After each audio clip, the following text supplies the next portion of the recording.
Under this fractional reserve scheme, we inevitably become debt slaves to a ruling class of financial elite, not because they are better or smarter than anyone else, but because they have rigged the system to benefit themselves at the expense of most people on the planet. Catherine Austin Fitts is an expert on this issue. She was an Assistant Secretary of Housing and Urban Development under President George Bush Sr., and then an advisor to the Clinton administration. Let's set up a game of Monopoly, and you want to buy Park Place.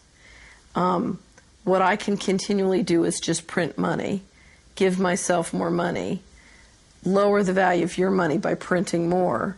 No matter how hardworking you are or how successful you are, I can always end up buying you for free. So how come if you or I make up money, it's called counterfeiting, but if the banks do it, it's increasing the money supply? How did the banks get this power? This is Jekyll Island, where in 1910, representatives from the Rockefellers, Rothschilds, Morgans, and other private bankers gathered secretly to draft the legislation that would create the Federal Reserve. Ed Griffin literally wrote the book on what happened at Jekyll Island. Central banks are banking cartels which have gone into partnership with the respective governments in the countries where they operate. And they've been given monopolistic power over the creation of the nation's money supply.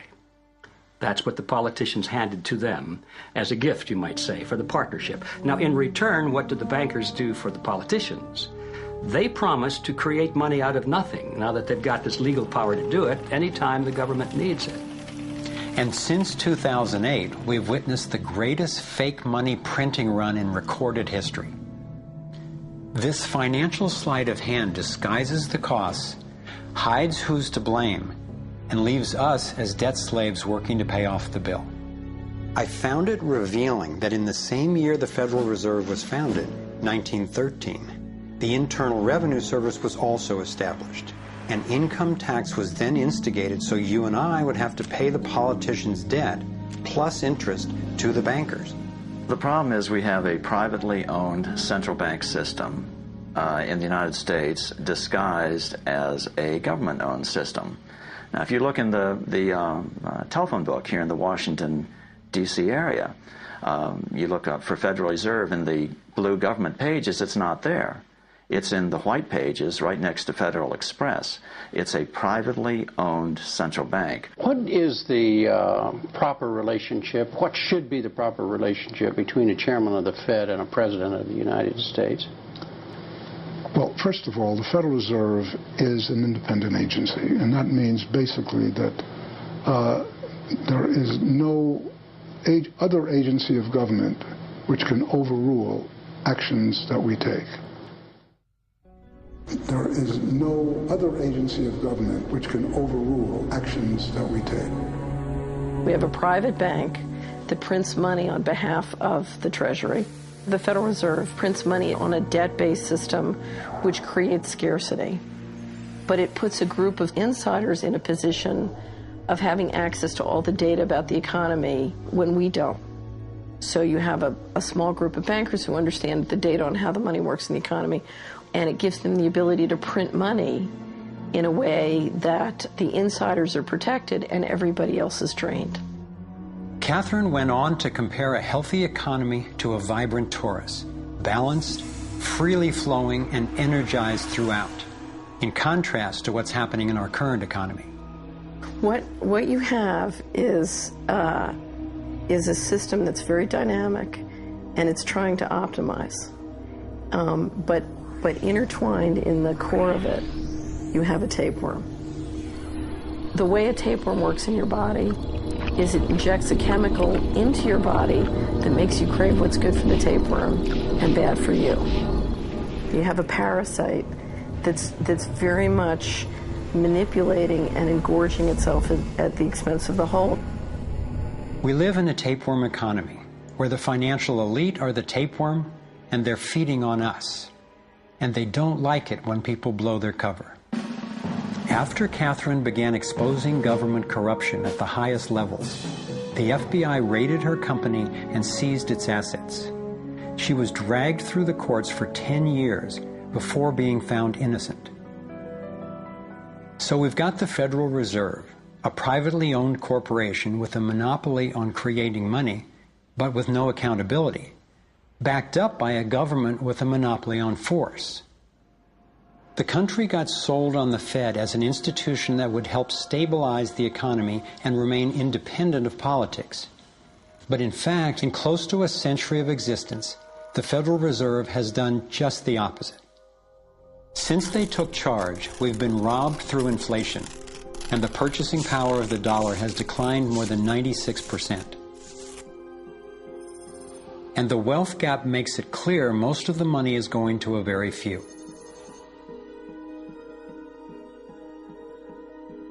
Only 16 years after the Federal Reserve was in power, America experienced the Great Depression. My research revealed that before the big crash in 1929, the elite bankers pulled their money out of the stock market. After the crash, they used that money to buy up cheap stocks and smaller failing banks for pennies on the dollar. Among the bankers who consolidated their wealth this way were the Rothschilds, Rockefellers, and Morgans. A similar scenario played out in the 2008 financial collapse, with the same bankers benefiting. In the years leading up to the collapse, the biggest banks, including Bank of America, Citigroup, and Chase, controlled by the Rothschilds, Rockefellers, and Morgans, were bundling and trading bad loans that they knew would eventually fail. It's like putting rotten oranges in a box and selling them as grade AAA.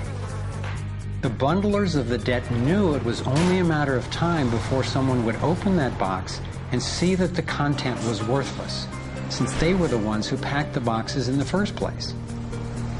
When the rotten oranges, what we hear about as unsound loans, derivatives, and credit default swaps, were finally discovered, everyone was impacted. People lost their homes, their jobs, their businesses, and their retirements.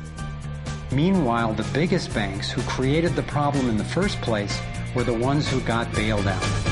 Why's that? Why would the Federal Reserve give trillions to the banks, even though the majority of Americans were against bailing them out? And why not help those most in need rather than the perpetrators of the financial collapse? My research led me to believe that the same people who created the Federal Reserve, the Rothschilds, the Rockefellers, and the Morgans, still control it, and they use this scheme to bail themselves out at our expense. Many of the banks created are still the most powerful lobby on Capitol Hill, and they, frankly, own the place. I'm convinced that the near collapse of the economy in 2008 resulted from an orchestrated pump-and-dump scheme designed and executed by the big bankers to consolidate wealth and power. David Icke explains how he sees the Federal Reserve rigging the so-called business cycles. Stage one, it's like throwing a fishing line out. Stage one, you put lots of money, units of exchange, into circulation. You do this by pushing interest rates down, by making lots of loans. This is the part of the cycle we call a boom. Because there's lots of units of exchange in circulation, there's lots of money changing hands. That generates lots of economic activity. That generates jobs. And as more and more money is spent, there's more demand. So companies take out more loans of fresh air money to increase their production. People get confident in their everyday lives. Hey, you know, I work for this company. They've got lots of orders. It's really going great. My job's safe. I tell you what, we can have a bigger house. Then they start to change it. What they do is they pull the fishing line in. They push interest rates up. Now, fewer people, are taking out loans, and they make the criteria for having a loan from the bank stronger anyway. And also, now, as interest rates have gone up, a larger part of people's income is going to pay back the extra interest and not being circulated in buying things. Suddenly, there's nothing like as much money in circulation, and therefore, fewer things are being bought. companies start to go down in terms of their profits, they start to shed jobs, and they start to go out of business. People lose their jobs, they can't pay the mortgage anymore of the big house they took out in the good times. Now what the banks are doing is starting to reel the fishing line in, because as they go bankrupt, companies and individuals, the banks get the real wealth, the property, the land, the resources that they had signed to them for lending merely figures on a screen. Now this economic cycle of fishing line out, fishing line back, lots of units in circulation, pull them in, has been going on for centuries. And what it's done, it's stolen and accumulated the real wealth of the world in the hands of the few.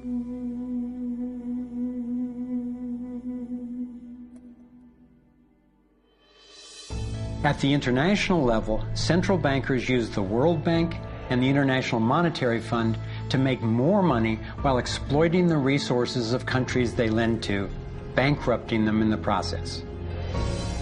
The central bank of central banks is the Rothschild-created Bank for International Settlements. The elite are positioning themselves to control access to virtually everything we need to survive. No matter where you go in the world, the money is controlled by the banking system. They decide if people eat or if they don't eat. Who's a billionaire and who lives on less than $1 a day? He who controls the money controls the world, and a very few control the money.